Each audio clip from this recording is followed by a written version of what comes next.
Allez, salut les logiques, on se retrouve sur notre petite vidéo point Bitcoin. Aujourd'hui, vous avez eu la quotidienne faite par Zach. Je vais moi m'attacher juste à l'analyse technique du Bitcoin pour le suivi du plan. Donc on fait toujours un plan assez global le mardi, assez détaillé le mardi, et on suit l'évolution de ce plan. Hier je vous avais dit que donc c'était le tracé, j'ai gardé les tracés d'hier, c'est les tracés blancs qui ont été faits ici, et eh bien on s'attendait puisque quand j'ai fait la vidéo hier, on était à peu près dans cette zone avec le petit rebond qu'il y avait eu. Et donc, dans l'idée, on avait marqué une zone potentielle de range, puisque c'était la zone sur laquelle, et c'était ce qu'on devait attendre aujourd'hui pour pouvoir voir si le marché se mettait en latéralisation. Et c'est ce qu'on voulait voir, c'est-à-dire une réaction ici sur le niveau de la Val Weekly et la SD05. D'accord, il fallait voir une réaction sur ce niveau. Donc on avait l'ancienne target à 91 812 ici en support, et on avait dit qu'il ne fallait pas casser les 91 500, et on doit se tenir à ces 91 500, sinon notre plan long terme devra s'ajuster. Voilà, donc pour l'instant, le marché a bien fait son mouvement un petit peu de latéralisation, c'est encore un petit peu fragile, et on doit maintenant regarder la structure dans ce ralentissement pour au moins commencer à avoir une structure qu'on appelle OV2 qui vient noter les premiers ralentissements. Alors, donc je vais effacer celle-là, la structure qui est ici. On va se concentrer vraiment sur le range. Je vais effacer les traits de hier. D'accord, donc vous avez vu ici, on a bien ce petit mouvement de latéralisation qui est en cours.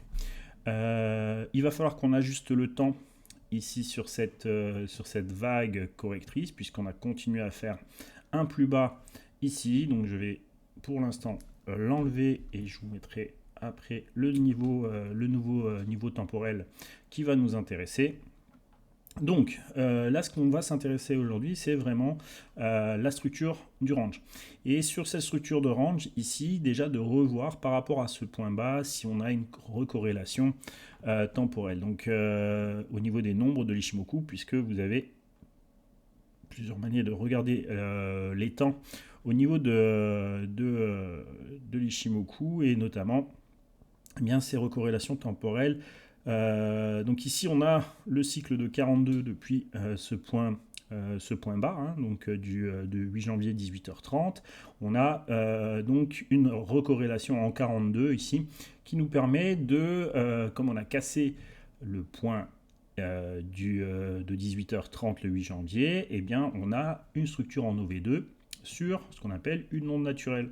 Donc on va prendre, j'ai enlevé ça, on est sur un cycle 42, et on va juste ajuster donc notre ondulation pour voir un petit peu comment le marché pourrait se structurer à l'intérieur. Et vous voyez que ce qui est intéressant, donc ça vous auriez pu le faire dès 15h, d'accord. Donc cette structure ici, donc à 15h, qu'est-ce qui se passe? On arrive sur la zone de support qu'on attendait, on voit des volumes qui commencent à rentrer dedans. Pour les traders, on va dire très court terme, il y avait des choses à faire avec l'IVK et les empreintes de volume, mais on en parlera ce soir sur la masterclass de ce soir.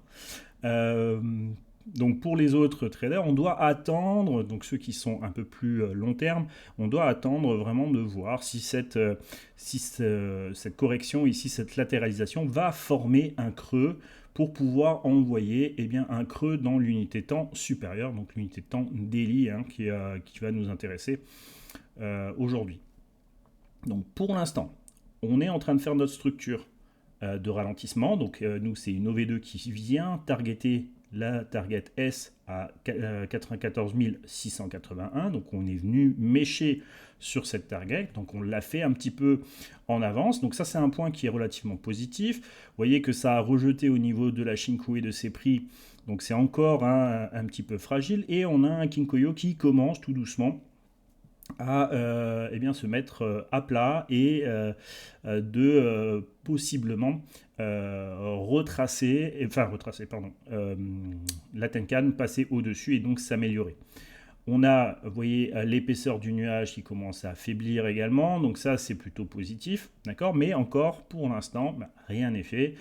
Comme on a dit tout à l'heure, hier, il faudra casser la zone des 96 068 pour ensuite voir un retracement et là, potentiellement commencer à retravailler dans une remontée potentielle du Bitcoin.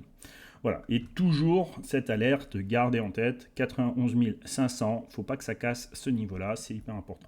Donc on a une réaction, maintenant il va falloir que ça confirme cette réaction. D'accord.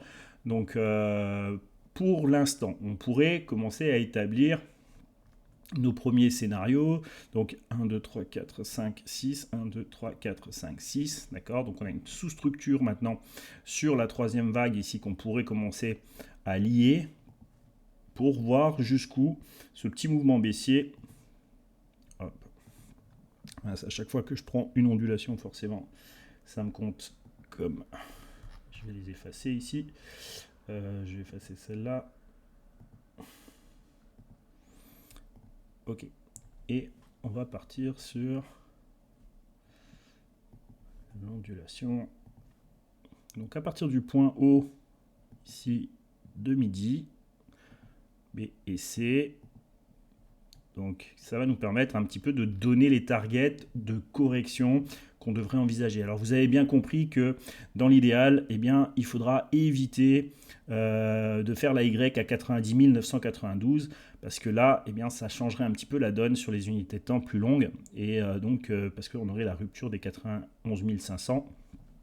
Donc voilà. Donc les niveaux support qui sont en train, qui seraient bons, qui maintiennent le prix, d'accord. C'est-à-dire qu'on rebascule à la hausse au moins sur le 92 607. Donc on va ajuster un petit peu mieux maintenant le type de range qu'on aimerait potentiellement voir ici. Donc à partir de là, eh bien, c'est ce mouvement ici, rebondir ici, retaper là et commencer à faiblir, d'accord. Donc voilà un petit peu le mouvement qu'on aimerait voir pour avoir cette continuation. Alors évidemment, si on résiste sur les 93 000, c'est encore mieux. D'accord. Donc ça, c'est il faut continuer à suivre ce plan-là si vous avez dans l'idée que Bitcoin fasse le creux pour remonter en daily. Hein. Donc dans l'idée, sur notre plan daily, comme on avait expliqué, maintenant, on avait dit que sur le centre, là, eh bien, il ne ferait pas de creux, il continuerait sa baisse. Maintenant, le deuxième point qu'on devait surveiller dans notre plan mardi, qu'on a évoqué mardi, eh bien, c'était la réaction sur ce niveau de prix.